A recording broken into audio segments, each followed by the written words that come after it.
we're gonna bring in your status report. And so if you'll speak to the team via those specific areas and let us know what additional supports you may need, and we'll pause when you give an opportunity. The team will ask questions or get clarification, and then we'll move from there. All right? Okay. All right.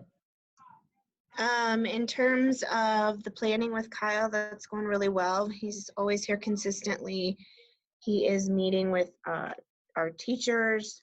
Right now, we're kind of focused on increasing students' overall typing skills because we're finding that that's just a support that our kids need. So he is going into, I think just about every grade level has responded to having him come in during a grade level time to support with how to add that to a station per se, or some strategies to support during the day with increasing some of that typing. In terms of replacing some of our computers, I feel like the more we dig into replacing the computers, we're finding that there's still continued issues with either the ones that we're replacing, and then just, it just takes time and energy, and the person that was in that position last year is no longer here, and we're just finding a lot of gaps that I was unaware of because that just really wasn't my focus last year. So it's a slow process, but we've started with 345, so 345 is good. Now we're just working on the rest of the building, replacing those old Acers, and then we had to purchase a bunch of Chrome carts because the Chrome carts that we had didn't necessarily fit the new computer. So it was just one of those funky little situations that can't really anticipate, but we're planning for it. I was thankful that I had added money into my budget for the past 2 years to replace some of the technology on top of tech renewal funds. So I guess that was a strategic move, but again, it's still not enough, but we will get there. In terms of instruction and curriculum, we did really well with, let me see, our iReady data in terms of ELA. We were able to, I think all but one classroom moved +5 in green. So moving those kids into proficiency or on or above grade level. So every classroom had +5 or higher, with the exception of one.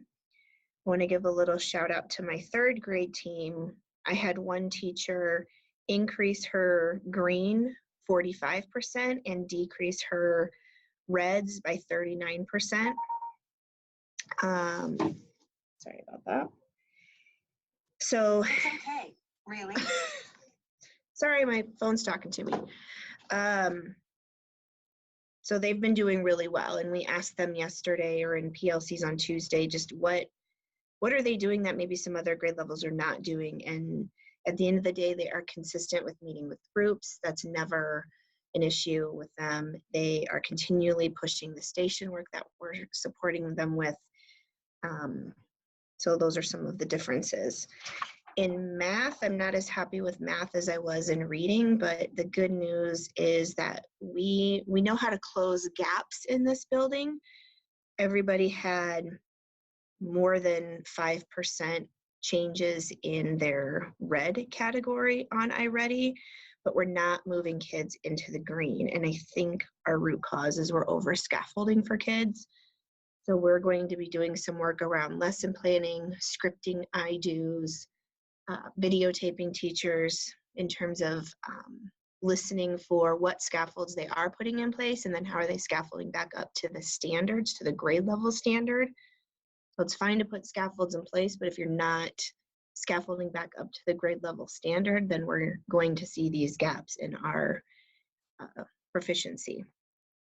But on a positive note, we are able to close gaps. So we're doing that through station work, and just supporting every teacher with what that proficiency needs to look like and sound like. So that's where we're at with curriculum and instruction. So Melanie and Jen and I are really going to be digging into, and Susan digging into that for 2nd semester.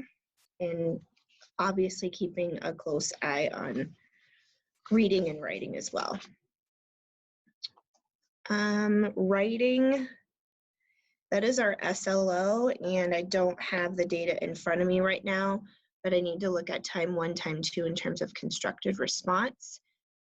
Teachers are doing the Google Classroom weekly in 3, 4, 5 with constructed responses, and that's also part of their SLO. So we're really just making sure that students are able to respond to text in a using evidence to justify those answers. Classroom needs, in terms of our libraries, I was able to spend about $5,000 to boost our libraries in the classroom with 6 packs of books that were high interest, but at those more beginning reading levels. So A through M, I believe, is what we got. We have now stamped those. Those are in classrooms. Teachers are using them.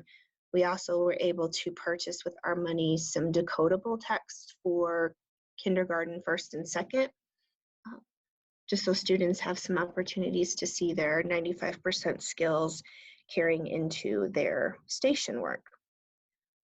We are still struggling in terms of our reading, like our resource room.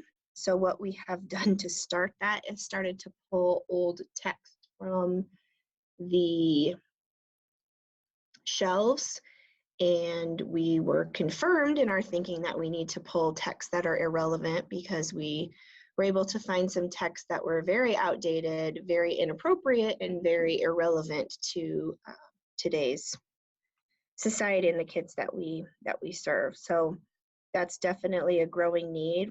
Julie and Shelley came out a couple weeks ago, a few weeks back, and gave us some really good ideas on just kind of how to start. And one of the things that we are considering is building our reading resource room around the Wonders themes, and then divide and conquer by text level, so that whenever teachers are in that Wonders theme, they can go into the resource room and pull text that they need in order across that theme. And since the building does similar themes, then those books already can be used as scaffolds as well.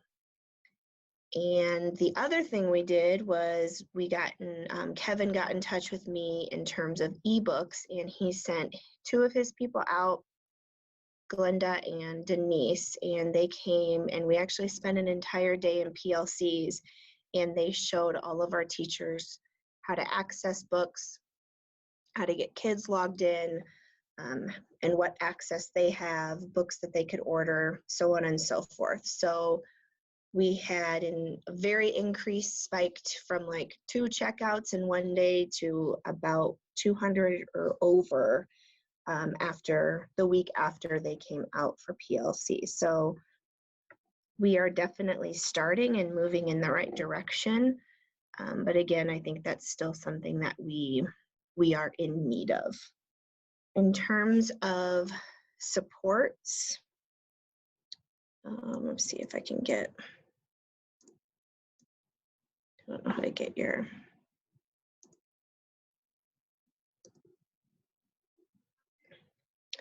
one of the things that we would like to see continued here is around our STEM classroom.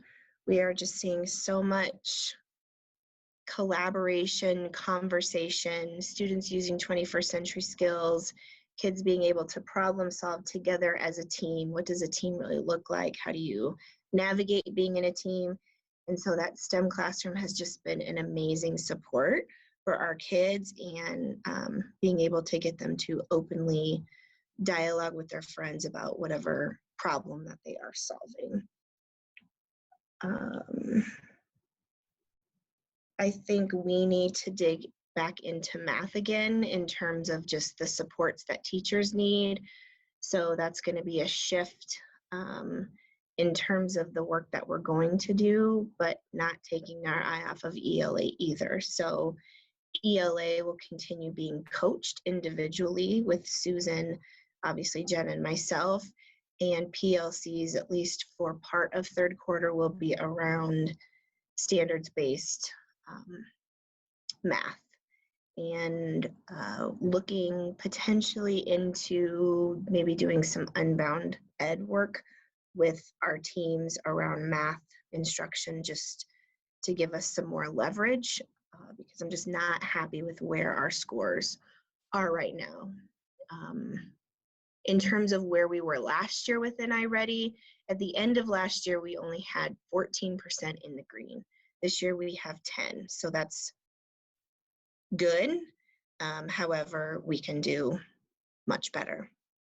And at the end of last year, our iReady scores in ELA were 15, and now they're 22.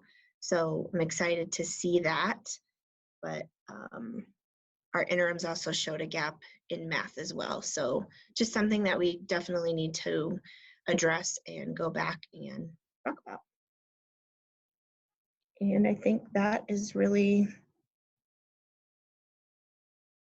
oh, budget. I honestly, to be completely frank and transparent, I absolutely have no idea how much money we have, how much money in surplus we have, or negative money that we have. The budget reports that we were asked to pull from Aaron, I just can't interpret. I've asked questions to whoever, other principals in my community and people that I usually go to see if they could support, and they're kind of in the same boat as I was. It's just, I really just need, as a principal, I just need a report that says, this is how much money you have, this is how much money you have in each of those, like READACT, CLDE, that kind of thing, in your supplies money. I just need like that kind of a budget sheet, not every single month and the variance and the actuals. I just, and I think my secretary, I know, is having a hard time reading that as well. So I don't know if there's something that needs to be different, or we need to have some sort of tutorial or something, but as a principal, I feel like we need to know what our budgets are on any given day, and I don't have that, which makes me a little nervous. So that's really about it. Do you have questions for me? All right, so for the team, if you have any questions, this is a good opportunity to ask.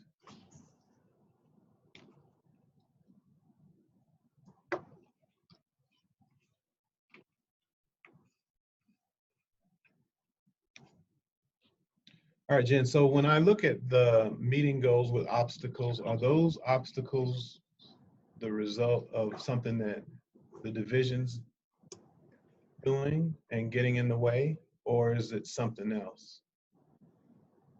I believe it's something else. I just believe overall it's a instructional and coaching support needed. So really, Melanie, she's been a tremendous support to our building and to Susan, just really continuing that work. And it's just obstacles because that's where we are with our data. Okay, so it's not. So no, it's not any. That we are causing those through ourselves. No. You just are Nope. overcoming obstacles. Is that what you're telling me? Correct. Okay. All right. I will have that conversation about budget on a much larger scale this afternoon. So you know it's going to come up. All right, Jen, thank you. Anything else you need from us as we move forward into next semester? No, I think just continuing those lines of communication, and everybody's pretty open, but I'm also pretty forthcoming in seeking out those people when they are here. So I know exactly what we're doing and why we're doing it. So when Melanie is here once a week, I would say about 90% of the time sitting with Susan and Melanie around those planning and coaching conversations. So just continuing that and supporting our teachers with whatever the needs of the students are.